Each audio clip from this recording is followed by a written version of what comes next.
우리 이제 사도행전 3장에 왔습니다. 우리 지난주에 이 교회 본질이 무엇인지를 함께 오순절 성령 강림 이후에 이 베드로의 첫 설교로 탄생한 3,000명이나 한 번에 예수 믿은 그 놀라운 역사 이후에 이제 이러한 사건이 이어지는데요. 사도행전 3장 1절부터 10절까지의 말씀을 먼저 같이 읽도록 하겠습니다. 사도행전 3장 1절부터 10절입니다. 같이 읽습니다.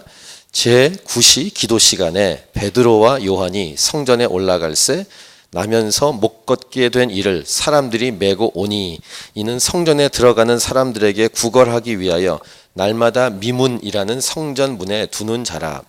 그가 베드로와 요한이 성전에 들어가려 함을 보고 구걸하거늘 베드로가 요한과 더불어 주목하여 이르되 우리를 보라 하니 그가 그들에게서 무엇을 얻을까 하여 바라보거늘 베드로가 이르되 은과 금은 내게 없거니와 내게 있는 이것을 네게 주노니 나사렛 예수 그리스도 이름으로 일어나 걸으라 하고 오른손을 잡아 일으키니 발과 발목이 곧 힘을 얻고 뛰어서서 걸으며 그들과 함께 성전으로 들어가면서 걷기도 하고 뛰기도 하며 하나님을 찬송하니 모든 백성이 그 걷는 것과 하나님을 찬송함을 보고 그가 본래 성전 미문에 앉아 구걸하던 사람인 줄 알고 그에게 일어난 일로 인하여 심히 놀랍게 여기며 놀라니라. 오늘 설교 제목은 내게 없는 것과 내게 있는 것. 여기 오늘 설교 제목입니다. 나에게 무엇이 없는지, 나에게 무엇이 있는지 그것을 아는 사람은 어떻게 이 땅을 살아가야 될지, 어떤 삶을 살아가야 할지 알 수 있을 것입니다. 무엇보다 하나님께서 우리에게 어떤 것을 주셨는가, 타면서부터 주신 것, 나면서부터 주신 것이 재능이라고 부르죠. 예수님 믿고 성령을 받은 후에 은사로 주신 기프트가 있습니다. 하나님께서 나에게 어떤 것을 주셨고 어떤 것을 아직 주시지 않았는지 이런 것을 알면 컬링, 부르심이 무엇인지를 알 수 있습니다. 또한 이것을 좀 예를 들어서 노래를 잘 부르는 재능이 있다라고 한다면 그 노래를 통해서 내가 무엇을 하며 살아야 될지 생각을 할 수 있겠습니다. 특별히 예수 믿는 사람이라면 예수 믿는 사람으로서 노래를 잘 부르는 재능이 있다.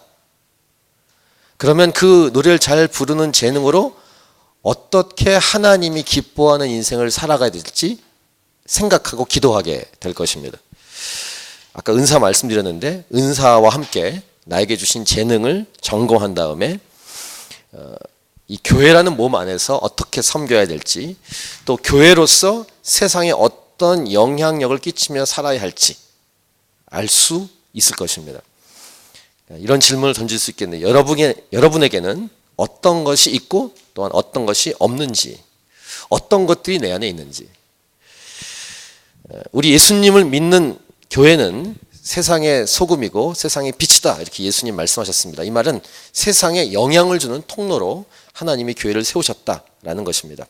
저와 여러분을 통해서 세상으로 하여금 하나님이 살아계시구나, 하나님은 이렇게 일하시는 분이구나 라는 것을 깨닫고 알 수 있게, 볼 수 있게 행동하고 활동하는 통로가 저와 여러분 교회라는 것입니다.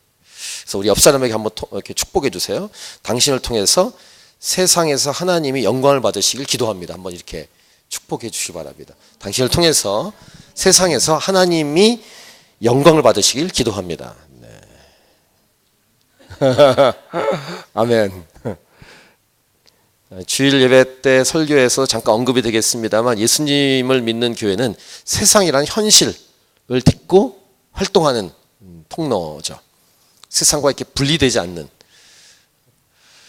자, 그리고 우리가 살고 있는 세상이라는 현실 속에서는 교회에게 세상이 요구하는 것이 있습니다. 바라는 것이 참 많습니다. 우리 오늘 본문의 1절부터 3절 내용을 먼저 볼 텐데 1절 보시면 제9시 기도 시간에 베드로와 요한이 성전에 올라갈새. 이 배경은 유대인으로서 예수 믿는 사람이지만 원래 유대인 아닙니까? 유태인이기 때문에 이분들은 하루에 3번씩 기도하는 습성이 있습니다. 습관이. 그 습성을 버리지 않은 상태에서 예수 믿은 예수님의 제자들은 그 시간에 딱 되면은 성전에 올라가서 기도하는 습관이 있었을 것입니다. 여기 구시기도 시간이라는 것은 유대인 시간이고요. 여기에 6을 더하면은 오후 3시 정도 됩니다. 오후 3시쯤 성전에 올라가고 있습니다. 베드로와 요한이. 근데 이 기도하러 가는 시간에 하나님이 그 시간에 딱 맞춰서 마침 성전 그 미문에서 어떤 사람을 만나게 하시면서 하나님이 하고 싶은 일을 하십니다. 이 사건은 굉장히 중요합니다. 그러니까 베드로와 요한의 일정하게 하는 기도 시간에 역사하신 하나님. 이 부분을 1대1 공부 때 잠깐 얘기했었죠. 우리의 시간에 맞추어서 오신 하나님. 뭐 이렇게까지 설명을 드렸습니다. 사도행전에 6군데 이런 부분을 찾아서 나누었었습니다. 하나님 참 좋으신 분이십니다. 우리가 하나님께 맞게 쫓아가는 것 맞는데 우리가 이렇게 정해놓은 기도 시간에 오셔서 역사하시는. 그래서 후반부의 사도 바울을 보면 사도 바울은 주로 밤에 기도를 했습니다. 밤에 오셔서 말씀하시는데 그 사건 하나가 굉장히 굵직굵직합니다. 세계 역사를 바꾸는. 그러니까 베드로와 요한에게도 이렇게 기도 시간에 오게 하시는 하나님, 오시는 하나님. 근데 놀라운 것은 이렇게 하시는 것은 몇 가지의 레슨이 있습니다. 뭐냐면 기도가 관념적으로만 끝나지 않고 기도는 실제적이라는 사실을 알려주시고 싶은 것입니다. 기도는 실제다. 그러니까 기도하러 올라가는데 성전 미문에 앉아있는 그 사람을 외면하고 갔다면 가서 하는 기도는 껍데기 같은 것이죠. 기도하러 갔는데 만나게 하신 사람에게 내가 어떻게 할 것인가. 이런 실제적인 부분을 하나님 말씀하고 싶으신 것인데 2절을 보시면 나면서 못 걷게 된 이를 이렇게 표현되어 있습니다. 사람들이 메고 왔다. 이는 성전에 들어가는 사람들에게 구걸하기 위하여 날마다 미문이라는 성전 문에 두는 자라. 그러니까 일반 사람들, 그러니까 예수님 모르는 일반 사람들도 이 못 걷게 된 사람을 도운 것이 맞습니다. 근데 그분들이 할 수 있는 최선은 성전의 문들 중에서 미문이라는 곳에 그 사람을 두는 일, 그래서 구걸하도록 돕는 역할을 했을 뿐입니다. 이 정도는 예수님 믿지 않은 사람들도 합니다. 그런데 예수 믿는 사람은 어떻게 할 것인가? 이런 질문을 던지는데 일단 3절 보시면 못 걷는 그분이 베드로와 요한을 바라보고 구걸을 합니다. 이때 어떻게 할 것인가? 기도 빨리 해야 되는데 좀 귀찮다. 이렇게 지나갈 수 있을지 모르겠습니다. 근데 교회인데 어떻게 외면하는가 이런 생각을 할 수도 있겠고 몸이 불편하고 그래 돈이 필요한 이 사람은 어떻게 할 것인가. 우리 예수님은 여러 비유 중에서 누가복음 10장에 그 선한 사마리아 사람 비유를 통해서 강도 만난 자의 이웃이 누가 될 것인가를 비유로 말씀하신 적이 있으시죠. 이 비유도 베드로와 요한이 들었지 않겠습니까? 자비를 베풀어야 된다는 사실을 알고 있습니다. 자, 어떻게 이 말씀을 이 베드로와 요한이 적용할까? 이미 오순절 성령 강림이 임했습니다. 성령 충만과 함께 교회가 탄생된 또 베드로와 요한은 리더입니다. 자, 4절부터 6절을 보시면 베드로가 요한과 더불어 주목하여 이르되 우리를 봐라 이렇게 한 다음 5절에 그가 그들에게서 무엇을 얻을까 하여 바라보고 있었고 그 유명한 베드로의 선포가 임합니다. 이것은 이 사도행 전체의 암송 구절 중에 하나로 성경에서 이 암송 구절 하면 이렇게 딱 선택되는 메시지인데 6절을 한번 다시 같이 읽겠습니다. 시작. 베드로가 이르되 은과 금은 내게 없거니와 내게 있는 이것을 내게 주노니 나사렛 예수 그리스도의 이름으로 일어나 걸으라 하고. 베드로와 요한이 외면하지 않았고 적극적으로 다가갔고 그 다음에 6절에서 지금 읽은 것처럼 그 사람에게 줄 것이 있다라고 분명히 말하고 있습니다. 줄 것은 바로 은과 금이 아니다. 나사렛 예수 그리스도 이름이다. 그 다음에 7절 보면은 그렇게 선포한 다음에 끝이 아닙니다. 7절에 이 누가는 이걸 자세하게 기록하는데 7절 앞부분 보시면 오른손을 잡아 일으키니 이게 아주 메시지가 있는 아주 상징적인 메시지가 되는 짧은 구절이지만 중요한 구절이 됩니다. 그렇게 했더니 그 결과는 발과 발목이 힘을 얻고 뛰어서서 걷고 그들과 함께 성전으로 들어갔고 걷기도 하고 뛰기도 하면서 하나님을 찬송했다. 이렇게 기록합니다. 베드로와 요한이 할 일이 무엇입니까? 자신에게 없는 것과 있는 것을 분명히 알고 있었다는 것입니다. 그래서 있는 것을 주었다. 예수님의 이름으로 선포한 것. 그리고 오른손을 잡아 일으킨 것. 그랬더니 나면서부터 못 걷게 된 그 분이 발과 발목에 힘을 얻고 뛰어서서 걷고 성전으로 함께 들어가고 하나님을 찬송하게 됐다. 자, 이런 메시지를 통해서 하나님은 오늘날 저희들에게 어떤 메시지를 주시고 있을까? 어떤 도전과 메시지를 주실까? 즉 저와 여러분 곧 교회에게 주시는 메시지와 도전은 무엇일까? 몇 가지로 저는 묵상하고 정리했는데, 첫 번째 질문식의 메시지라고 할 수 있겠습니다. 교회가 세상에 줄 수 있는 것이 있는가? 교회라는 이름부터 줄 수 있는 것이 당연히 있는 공동체가 맞지만, 교회라는 이름을 붙일 때에는 세상에 줄 수 있는 것이 있는 통로가 되어야 한다는 것입니다. 나사렛 예수 그리스도. 너무 당연한 얘기 아닙니까? 교회인데 나사렛 예수 그리스도가 없이 어떻게 모이겠습니까만, 교회이기 때문에 세상에 줄 수 있는 통로인데 정말 그 줄 수 있는 것이 있는가? 이런 첫 번째 질문을 아주 기본이면서도 던질 필요가 있습니다. 특별히 이 마지막 시대. 두 번째, 교회가 세상에 줄 수 있는 것이 없다면 교회는 더 이상 교회가 아닐 것입니다. 껍데기, 무능력한 통로. 돈은 있을 수 있습니다. 교회가 커지면 아무래도 헌금이 많이 들어오니까 돈이 있죠. 은과 금. 그 돈으로 가난한 자 돕고 구제사역, 긍휼사역도 할 수 있습니다. 그런데 문제는 그것만 한다면. 물론 교회가 이걸 했다라는 것 때문에 하나님께 영광이 될 수 있을 것입니다. 하지만 오늘 이 본문에서는 우리에게 주신 메시지는 분명합니다. 무엇을 세상에 주어야 할 것인가에 대한 분명한 메시지입니다.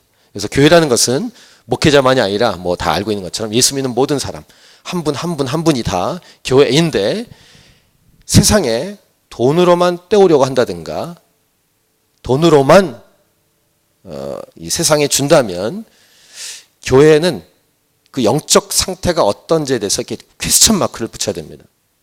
만약에 돈이 하나님처럼 올라가 있다면 그건 우상 숭배와 같죠. 세 번째는 이렇게 정리할 수 있습니다. 예수님을 분명히 믿었음에도 불구하고 내 스스로가, 우리 교회 스스로가 가로막고 있는, 즉 성령의 능력, 예수 그리스도의 이름이 나가는 능력을 발휘하고 있지 못하다면, 그러니까 이런 거죠. 아주 쉽게 말하면 우리 교회를 통해서 예수 복음을 들어본 적이 없는 어떤 마을이 교회가 있는데, 그 교회에 다른 사람들, 믿지 않은 사람이 한 번도 예수 그리스도 복음을 들어본 적이 없다든가, 그 다음 교회에 오라고 하는 얘기를 한 번도 들어본 적이 없다면 그 교회가 그 마을에서 의미가 있을까?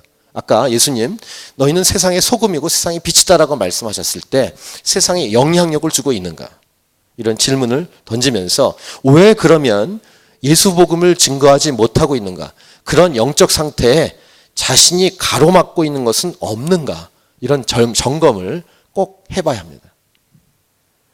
세상에 주어야 할 것을 주지 못하는 이유는 무엇인가? 다시 한번 말하지만 교회는 예수 믿는 누구든지가 여기에 포함됩니다. 두 가지로 얘기할 수 있습니다. 예수님께서 분명히 교회는, 예수 믿는 사람은 예수님처럼 하게 될 것이고, 그 다음 예수님보다 더 큰 일을 하게 될 것이라고 요한복음에서 약속하셨고, 그 사도 바울은 로마서 12장과 고린도서 12장에서 성령의 은사들을 열거합니다. 이 말은 성령의 은사를 부어주시고 하나님이 교회를 통해서 이 땅 가운데서 영향력을 끼치기 원하신다라는 것을 의미합니다. 그러니까 분명히 주신다는 거예요. 예수 그리스도 이름도 주셨고 성령의 은사도 주셨고 또 타고만 나면서 하나님이 주신 재능도 있고 그런 줄 것들이 우리에게 있다라는 것입니다. 그럼 네 번째 정리가 이렇게 됩니다. 예수님을 믿는 교회로서 어디에 집중하고 무엇을 간절히 기도하며 간구해야 되는 것인지 분명해집니다. 여러 가지가 기도할 것이 있지만, 소원이 있지만 교회로서 어디에 집중해야 되는가?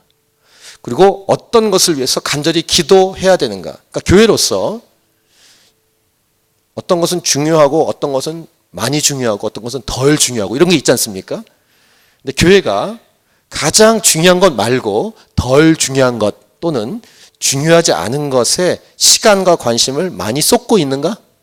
이런 생각도 해볼 필요가 있어요. 이거 자문해보고 교회 스스로 점검할 필요가 있다는 것입니다. 자, 5번째 메시지입니다. 그러면 왜 교회는 이렇게 가장 중요한 것, 즉 예수 그리스도의 이름으로 세상에 영향을 끼치고 주어야 하는가? 그것은 뭐냐면 이런 사역으로 말미암아 복음이 증거된 역사가 함께 일어나기 때문입니다. 이게 교회가 이 땅에 존재하는 이유이기 때문이에요. 왜 나면서부터 걷지 못한 그 사람에게, 물론 그 사람이 먼저 구걸을 했지만 예수 그리스도의 이름으로 증거하고 이렇게 오른손을 잡아 일으키는 일을 왜 했는가? 물론 그 사람이 불쌍해서 한 건 맞고 한 번도 걸어본 적이 없으니까 그분이 예수님 믿지 않기 때문에 준 것은 맞는데 이 사역으로 말미암아 이 3장과 4장에서 사도행전 3장과 4장에서 길게 주시는 메시지가 있습니다. 이거는 이제 다음 주, 그 다음 주까지 이어서 우리가 설교를 나눌 텐데 일단 9절과 10절을 보십시오. 9절과 10절. 모든 백성이 그 걷는 것과 하나님을 찬송함을 보는 거예요. 그러니까 한 사람만의 일이 아니라는 것입니다. 베드로와 요한, 그 다음에 나면서부터 걷지 못한 사람만의 문제가 아니라 그 사건을 통해서 하나님은 하고 싶은 게 있는 거예요. 우리 첫 번째 설교 때도 뭐가 있습니까? 오순절 성령 강림으로 방언이 막 터지니까 거기에 그 초막절 때문에 모였던 많은 사람들이, 아니 오순절 때문에 많이 모였던 사람들이 이게 뭐야 하면서 웅성웅성거리고 모여들기에 그때 베드로가 설교하지 않습니까? 근데 두 번째 이 사건 통해서 사람들이 모여드는 거예요. 자, 10절.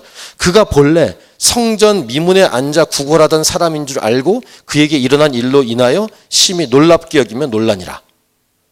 비슷한 이 맥락의 사건이 어디에 있습니까? 예수님이 태어나면서부터 장님이었던 사람 고치잖아요.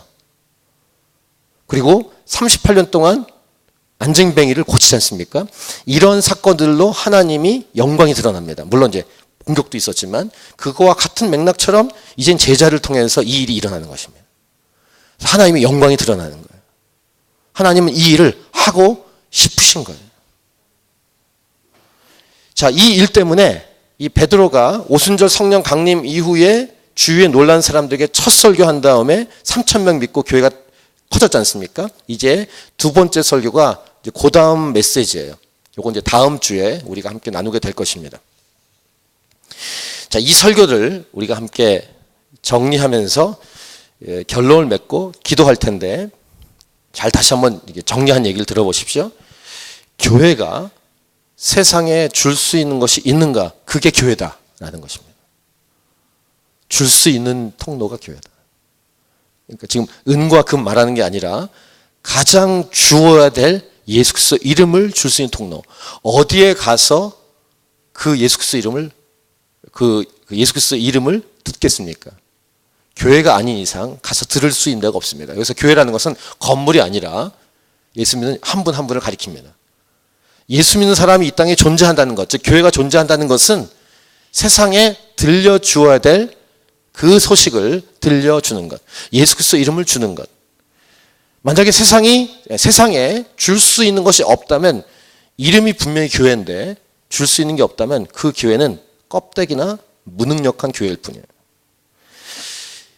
자, 예수님은 분명히 믿었음에도 불구하고 내가 가로막거나 어떤 것이 가로막아서 그 통로가, 즉 예수 그리스도 이름이 나가는 통로가 막혀 있는 것은 없는가? 즉 세상에 주어야 할 것을 주지 못하고 있는 지금 상태는 아닌가? 점검을 해야 됩니다. 점검을.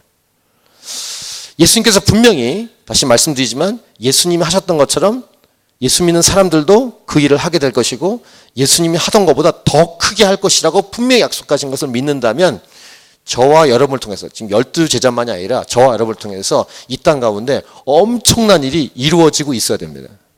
막 뒤흔들려야 돼요. 예수 믿는 사람이 한 명 어떤 공동체에 들어가면 그 공동체가 뒤집어져야 돼요. 하나님은 이 일을 저와 여러분을 통해서 하고 싶으신 거예요. 아멘이십니까? 로마서 12장, 고린도서 12장에서 약속한 것처럼 성령의 은사까지 부어주시는 거예요. 귀신 쫓는 은사, 병 고치는 은사, 능력 행함의 은사, 지혜의 은사, 지식의 은사, 엄청난 은사를 부어주시면서 이 말은 뭡니까? 하나님이 이 땅 가운데 일하고 싶다는 거예요. 예수 그리스도 이름이 알려지기 원한다는 것입니다. 하나님이 살아계심이 드러나기를 원한다는 거예요. 이것이 저와 여러분 예수 믿는 사람 한 사람 한 사람을 통해서 하고 싶은 하나님의 마음이에요. 그럼 우리가 어디에 집중하고 어디에 기도해야 되겠습니까? 답은 분명해져요. 나를 통해 예수 복음이 증거되게 도와주십시오. 나를 통해 어떤 사람이 변화받게 도와주십시오. 나를 통해 그 사람을 통해 그 사람이 변화받고 주위에 있는 사람이 놀라게 도와주십시오. 하나님의 영광이 드러나게 도와주십시오. 이 일을 하나님이 하고 싶어 하십니다. 그리고 이 일은 한 명만 이렇게 안진뱅이가 일어나는 사건 정도가 아니라 그 사람 한 명만 예수 믿는 정도가 아니라 폭발적인 사건이 일어나서 이제 우리 첫 설교 때는 3,000명이 예수 믿었는데 그 다음은 5,000명이 믿습니다. 물론 중간에 어려움을 겪어요. 이 교회가. 5,000명이 한꺼번에 예수 믿습니다. 지난주도 잠깐 말씀드렸지만 5,000명이 한꺼번에 예수 믿는다면 지금 추정하는 숫자, 이 캔버라에는 한인 숫자가 다 믿는 거예요. 한 번에. 그러니까 오래 걸릴 것 같은데 한 방에 될 수 있다. 이게 굉장히 이상적인 생각일까? 성경 분명히 기록하고 있는데. 물론 5,000명을 한 자리에 다 모아야 되기 때문에 거기에 대한 무슨 계획은 필요하겠지만 하나님이 각 도시마다 이 교회 역사 속에서 하셨던 일들을 보면은 제 선배 목사님, 저기 스승 목사님이 이 페이스북에 올린 글 중에 하나가 오늘 봤는데 70년대, 80년대 교회 부흥 운동을 얘기하면서 그 중에 하나를 얘기하시더라고요. 70년대 있었던 대각성 운동이 하나 있었습니다. 한국에. 그때 누가 어떻게 교회가 모였냐면은 여의도 광장에 100만 명이 모였습니다. 그리고 그 이후에도 100만 명이 모이는 모임이 몇 개 있었어요. 지금은 그런 모임이 좀 없습니다. 물론 그것 때문에 교회가 이렇게 대형 교회가 되고 화려해진 것에 대한 이 어두운 그늘이 없는 건 아니에요. 없는 건 아닌데 한국 교회나 지금 세계 곳곳에 복음이 증거되는 나라에 이러한 모임이 필요합니다. 모아야 복음이 증거되고 함께 복음을 들어야 믿지 않는 사람이 예수 복음을 듣지 않겠습니까? 꿈을 봅니다. 꿈을. 우리가 캔버라에 살고 있으니까 캔버라에 진짜로 통계를 직접 들어본 적은 없습니다. 추정상 한인이 5,000명이 된다면 한국말을 들을 수 있는 5,000명이 모인다면 이 초대교회 이 두 번째 베드로 설교 후에 5,000명이 한 번에 예수 믿는 사건이 지금도 일어날 수 있는가? 이런 질문을 던지고 교회가 줄 수 있는 것이 있는가? 라는 질문을 함께 던지고 싶습니다. 세상에 줄 수 있는 것이 있는가? 바로 예수 그리스도. 이것을 주지 않고 그 어떤 것을 준다고 한들 의미가 있겠습니까? 근데 오늘의 교회에 있었기 때문에 오늘의 교회가 구제 사역을 굉장히 많이 합니다. 근데 그것을 드러내놓고 하진 않아요. 선교 사역을 엄청나게 하기 때문에 구제 사역은 그에 비해서 작다고 생각을 하더라고요. 근데 그 접에 내려가면 굉장히 크게 합니다. 그럼에도 불구하고 이거를 막 드러내진 않아요. 대형 교회가 욕을 많이 먹는 건 사실인데 그 속에 있으면서 와, 이렇게 돕는구나, 가난한 분들을. 그런 생각을 하면서 직접 보면서 근데 만약에 선교와 전도를 이렇게 전면에 내세우고 강력하게 밀어붙이는 것이 없고 구제 사역만 해왔다면 그 오늘의 교회는 의미가 있었을까 생각을 해봅니다. 복음을 엄청나게 증거하고 지금 몇 명이 파송된지 모르지만 그때 2,000명의 선교사를 파송하겠다는 결정을 하고 이렇게 교회를 막 이렇게 복음으로 끌고 나갈 때 당시에 그 저변에 그 가난하고 소외된 사람들을 많이 도왔던 일들이 의미가 있어지는 사실을 알게 됐어요. 은과 금은 퍼주는데 예수 그리스도는 증거하지 않으면 교회일까? 그것은 다른 단체도 많이 합니다. 다른 단체들이 굉장히 많지 않습니까? 예수님 모르는 단체들도 이런 사역을 합니다. 교회는 은과 금도 주지만 은과 금이 없을지라도 그것이 줄 것이 없을지라도 딱 하나 예수 복음을 줄 수 있다면 그 교회는 잘 가고 있는 거예요. 세상에 줄 것이 있고 그래서 주고 있는가? 줄 것이 있음에도 불구하고 주지 못한다든가 줄 것이 아예 없는 교회는 아닌가? 세상은 지금도 손을 내밀고 있고 이렇게 바라보고 있습니다. 나에게 뭘 달라고. 이것을 이렇게 영적으로 느끼고 있다면 베드로와 요한처럼 우리는 예수 복음을 줄 수 있을 거예요. 우리 마지막으로 아마 다다음 주 우리 전도 집회 토요일 날 송강 전사님 오시는데 제가 추천드린 곡이 있어요. 특성곡으로 People Lead the Lord. 1984년도에 스티브 그린이라는 미국 CCM 가수가 부른 노래인데 이걸 번역해서 송정미 자매가 메일 쓰시는 사람들 그들은 모두 주가 필요해 이렇게 번역해서 불렀었죠. 그 가사를 한번 좀 보고 우리가 좀 기도할 텐데 그 가사 내용에 이런 가사입니다. 번역도 잘했다고 생각해요. 번역이 People Lead the Lord 라는 곡인데 매일 스치는 사람들 내게 무엇을 원하나 공허한 그 눈빛은 무엇으로 채우나 모두 자기 고통과 두려움 가득 감춰진 울음소리 주님 들으시네. 이게 1절 가사예요. Every day they pass me by, I can see it in their eyes. Empty people filled with care, headed who knows where, on they go through private pain, leaving fear to fear. Laughter hides there, silent cries, only Jesus hears. 이게 1절 가사예요. 후렴, 그들은 모두 주가 필요해. 깨지고 상한 마음 주가 여시네. 그들은 모두 주가 필요해. 모두 알게 되리 사랑의 주님. People lead the Lord. At the end of broken dreams, He's the open door. People lead the Lord. When will we realize people lead the Lord? 2절 가사는 이렇습니다. 캄캄한 세상에서 빛으로 부름받아 잃어버린 자들과 나누라고 하시네. 주의 사랑으로만 사랑할 수 있네. 우리가 나눌 때 그들을 알겠네. We are called to take His light to a world where wrong seems right. What could be too great a cost for sharing life with one who's lost?